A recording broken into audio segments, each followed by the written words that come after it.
Hi guys. Hi everyone, this is Ms. Pantella and I just wanted to go over some multiplication strategies to review because I know some people are struggling with it and I think it would be a good review for everyone to just see it one more time before we move on to the next chapter. So right now what we're doing with the multiplication strategies is doing multi-digit by a single digit. So that would mean 2 by 1 digit or 3 by 1 digit. In some cases, there's even 4 by 1 digit. So what I mean by that would be like 321 times 7. And that's what we're working on in chapter 2. But when we get to chapter 3, it's going to be 2 by 2 digits or 3 by 2 digits. So before we get into chapter 3, I just want to do this quick review so that way you guys have it for reference and maybe you can refer to it later on. So the strategies that we're going to review is area model, distributive property, and partial products. Okay, so the first problem that we're going to work on, and we're going to do all 3 strategies for the same problem. So we're going to do 6 times 743. So for the area model, the first thing I'm going to do for area is that we like to remind the children that for area model, it's like saying a box, like when we do length times width. So area model, I do a box.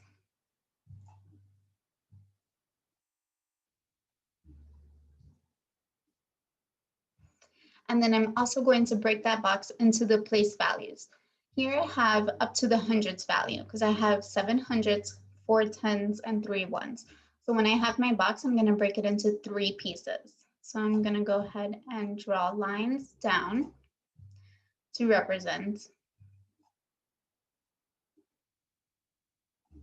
the pieces I have at the top.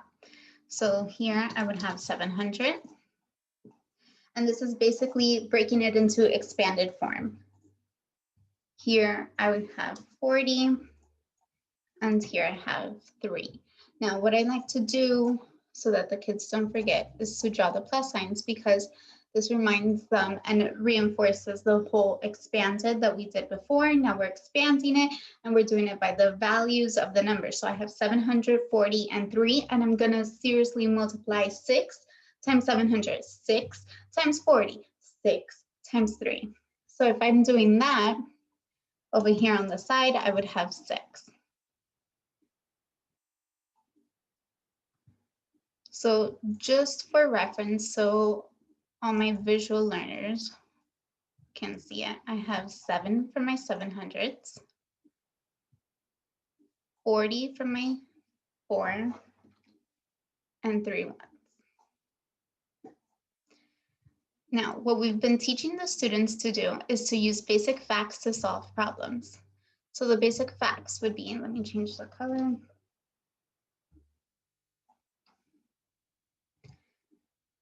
Basic facts would be 7 times the 6. 7 times 6 is 42. And then I have 2 zeros here that I'm just going to drop them down. And when I drop them down and I put my comma in the right place, I get 4,200. Then I'm going to do the same thing with my tens, which is 4 tens. So it's like saying 6 times 4, 24, and I have 1 0, so I'm just going to drop that 0, giving me 240. There's no comma I need there.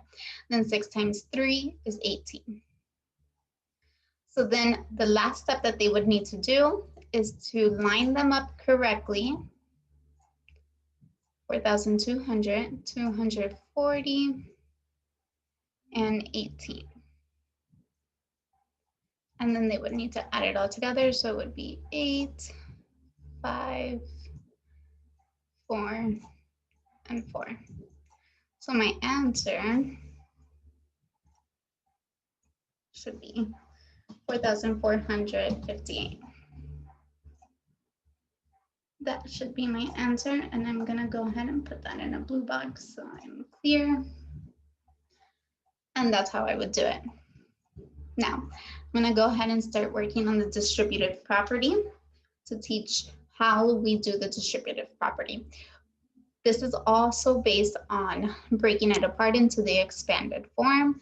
So it's going to be 740 and 3. But now I'm doing it with parentheses, which is a new concept that students are learning. I don't think in 3rd grade they're taught to use the parentheses, but we teach them it is 6 parentheses, and then we break apart the 743. Oh, sorry, 6 times, because that's what we have. And then it's 700 plus 40 plus 3.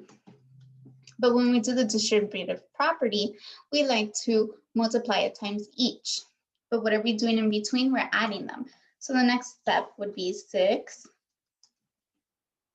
parentheses 6 times 700. And then what are we doing with that? We're adding 6 times 40. What are we doing with that? Adding 6 times 3. So we're doing it piece by piece. And again, we have to go through the basic facts. So it would be 6 times 7, which gives us the 42, and then we drop the 2 zeros. And then the 6 times 4 gives us 24, and drop the 1 0, and then the 6 times 3. So I'm going to go ahead and do it with the text so you guys can see. Would be 4,200 plus 240 plus 18. But we don't like to have the students add like that because they can easily get confused. So we would have them write it over here on the side going vertical.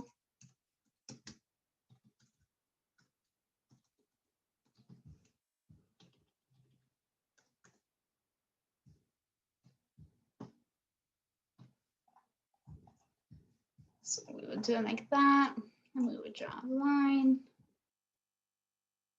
And then we would go ahead and add, which is 8, 5, 4, 4, comma. So that gives us a grand total of 4,458, which gave us actually the same exact answer as the one in the area model. So that means we've done it right so far. So the last step, the last strategy that we're going to focus on today is partial product. So partial product uses the same setup as a standard algorithm, which is what we're normally used to seeing. So it would be 743, then times, and then over to this side, it would be 6. And if I were to draw a line, now, this is probably the trickiest one for the students to get because it's going opposite to what they're really taught from 3rd grade to now. What they're taught to do in this one is to also understand the place value, the value of each number. Like 7 is in the hundreds place, so it's 6 times 700. So they start there. So it would be, what is 6 times 700? Well, we know it's 42 with 2 zeros. So then that's what they're asked to put there. Then what is 6 times 4? Well, it's 24, and we add 1 0. But this is where it gets confusing for the kids because they would have to line it up correctly. So this is partial products where we're multiplying it going down, but it gets kind of confusing. Then the last one would be 6 times 3, which is 18. But again, the students have to learn to write it in the right area. It is often seen that students will write the 2 where the 4 goes, like there, and it'll mess up how they add it. So this is not something I really like to focus on in class. Usually we will focus on the first 2 strategies, which would be the area model and the distributive model. The partial products, we teach them that each of these are pieces of the product, parts of the product, which makes the partial product. So if you notice the 42, the 240, the 4200, the 240, and the 18, they're all in these. So those are all partial products. So by having it here, that goes to show that these are partial products. You've been doing it this whole time. It's just formatted it in a different way. So then the student will go ahead and add 5, 4, and 4. So that gives us the same number, 4,458, that we've been getting all along. So those are the 3 ways the students have been learning multiplication strategies.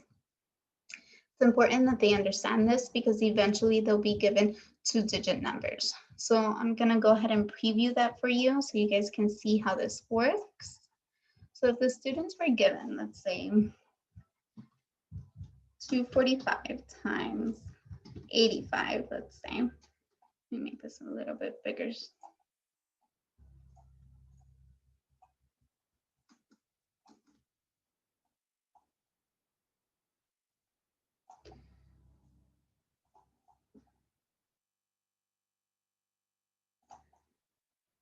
The box would now look like it would have 3 going across because we still have 3 numbers, 3 values, but now we have 2 values going this way. So it would be 200 plus 40 plus 5. So we have this 200 plus 40 plus 5. And now here we would have 80 and 5. So now what the students would have to do is, this is where it gets tricky. They do 80, let me change that color, 80 times 200, 80 times 40, 80 times 5. Then they go ahead and they do 5 times 200, 5 times 40, and 5 times 5.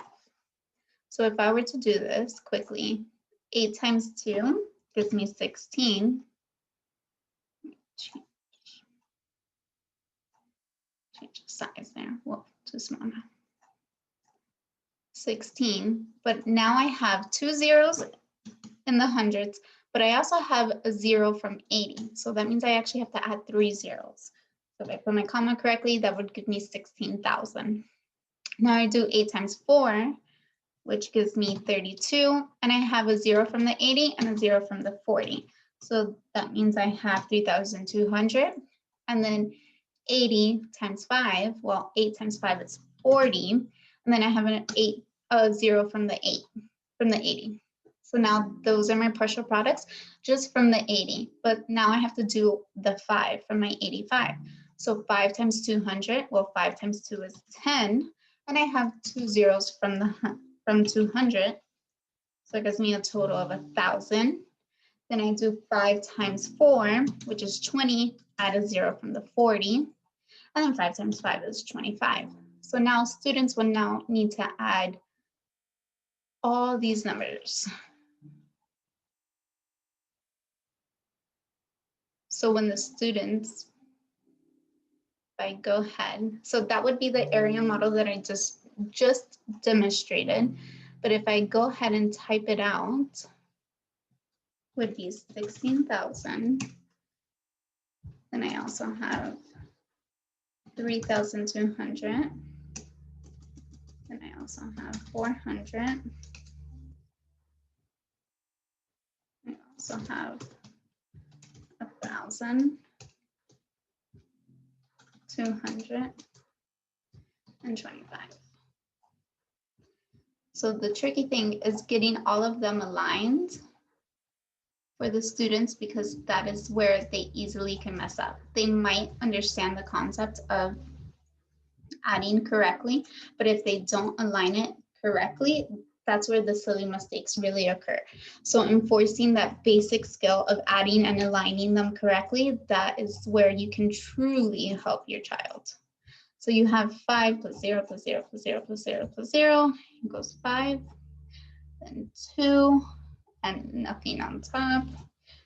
2 plus 4 is 6, plus 2 more is 8.